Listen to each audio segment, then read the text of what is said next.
Hey there, it's Perry with PapercraftingThreads. Join me today for some coloring tips. What to use when. Let's get started.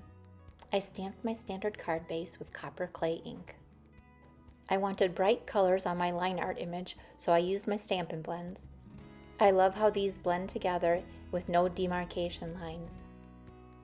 I used light and dark real red, dark lemon lolly, dark daffodil delight, light pumpkin pie, light Cajun craze, light lemon lime twist, and light lost lagoon. Every time I laid down a new color, I went back over just a little bit of it with the previous color. This method left no lines in between the colors.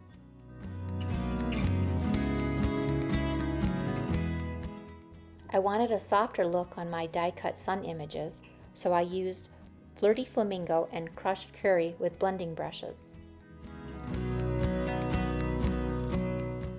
And for the sentiment, I wanted a fun rainbow effect to match the rooster.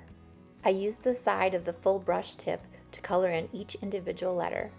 I alternated real red, Cajun craze, pumpkin pie, crushed curry, lemon lime twist, and lost lagoon.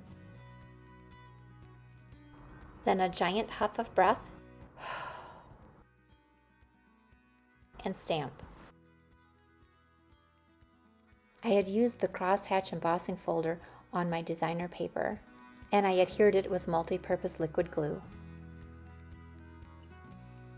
I loaded up the back of my fence pieces with glue dots and overlapped the edges on the card. I used multi-purpose liquid glue to add the sun half and overlapped two of the rays to form a complete sun. And I popped the rooster up on dimensionals. There you have it, rainbow roosters and rainbow sentiments. For written instructions, please visit my blog at... If you liked this video, please give it a thumbs up, subscribe, and thanks for watching. Bye!